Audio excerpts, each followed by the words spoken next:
Good evening, folks. It's Diamond with the Oppenheimer Ranch Project and Magnetic Reversal News, bringing you a grand solar minimum update Friday, April 19th, around 9 p.m. Mountain Time 2024. Take a look at this strong G3 geomagnetic storm occurring just 6 hours ago, but it was short-lived.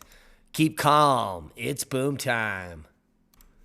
6 tornadoes hit St. Louis area Thursday during a busier than usual spring storm season. Strong storms and heavy rain to drench central Texas this weekend. Buckle up. Tornadoes, severe weather to escalate as dangerous pattern evolves over the U.S. Let's take a look.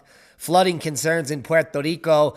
Thunderstorms across the southeast U.S. and some freeze warnings in the upper Midwest. Showers and thunderstorms capable of producing widespread heavy rainfall will be possible across much of Puerto Rico today. Heavy rainfall will likely lead to flash, urban, and small stream flooding.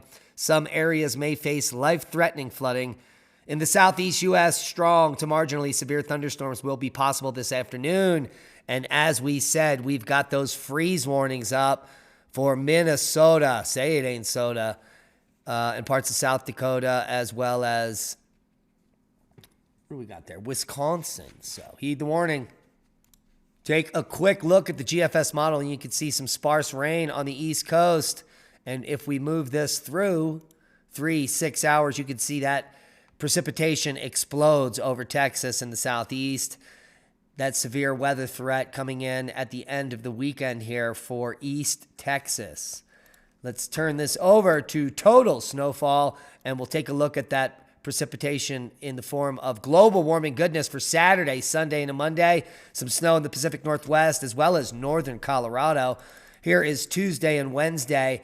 By midweek, a system will hit the Northeast, bringing snow to the high elevations Thursday and into Friday. Take a look at that, while more snow develops in the West, in the Rockies, and the snowy pattern appears to continue all the way into May. Hey. Shut up, Al. Get in your hole. Al Gore says it doesn't snow in May. Seismic update. We've got an interesting quake up here, way up in northern Greenland, 4.5. Worldwide, moderate uptick in low-level earthquakes, but nothing significant to report, which is good news. Ruang volcano in Sulawesi, Indonesia. The 5-day-long eruption, or the 5 eruptions over the day and a half, created quite a bit of SO2, and you can see the plume now has drifted over 1,000 kilometers, currently over broad parts of the Celebes Sea and Borneo Island. The plume of sulfur dioxide, or SO2, from the recent eruption of Ruang volcano extends 1,000 kilometers. The Sentinel-5P observed the emission of sulfur dioxide on the 18th of April, and we can see it here in this amazing graphic, as the sulfur dioxide drifted across a vast part of the Celebes Sea and the Borneo Island.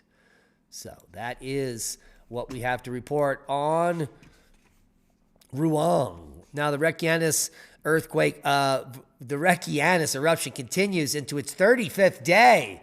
Holy macaroni, and new hazard maps have been updated. Fuego to 16, Ruang still puffing to 15,000 foot there. Popo, Nevado de Ruiz to 21, Sabancaya to 24, Fuego to 16, Santa Rita to 14, and Ruang puffing to just 7,000 feet in the most recent report. So it looks like activity is slowing down there.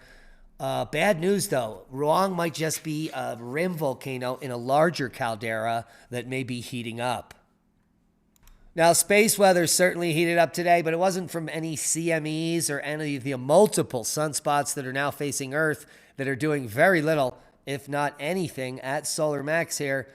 With all this opportunity, very little flaring occurring.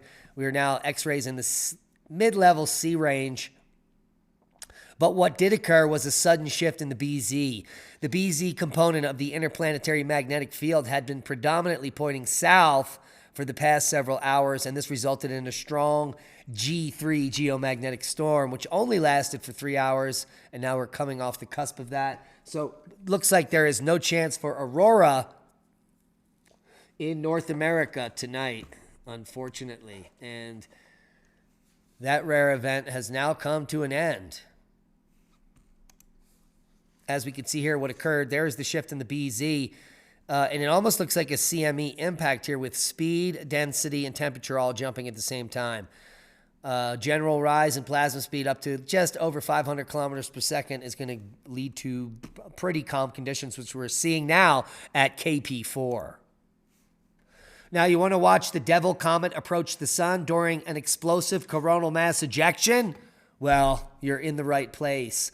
NASA's Space-Based Solar Observatory, Stereo A, is keeping a close eye on the Devil Comet 12P Pons Brooks as it prepares to make its closest approach to the sun, known as perihelion, on April 21st. In the footage we're about to see, the comet is passing by Jupiter from the observatory's perspective, just as a coronal mass ejection, which is a large expulsion of plasma and magnetic field from the sun, launches into space. And here you can see Pons Brooks, Jupiter, and that's CME here off to the right. And this all happening April 12th in this footage.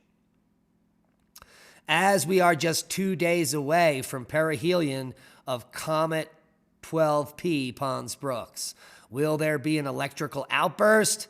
Will the comet burn up? Probably not. But the video you're looking at here is certainly pretty spectacular. And that's a boom to knowledge, but we're not done yet.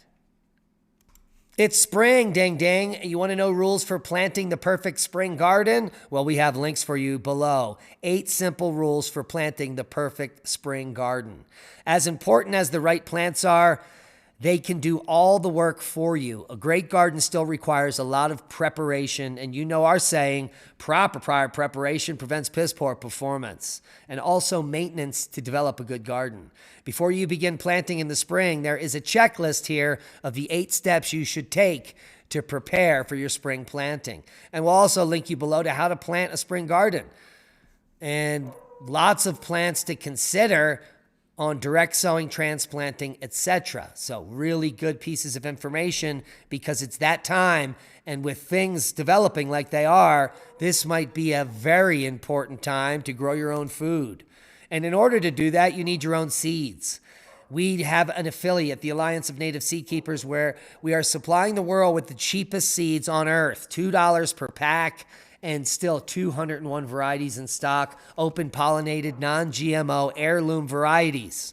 If you buy $25 or more, shipping is free. Add coupon code ORP2024 for an additional 10% off.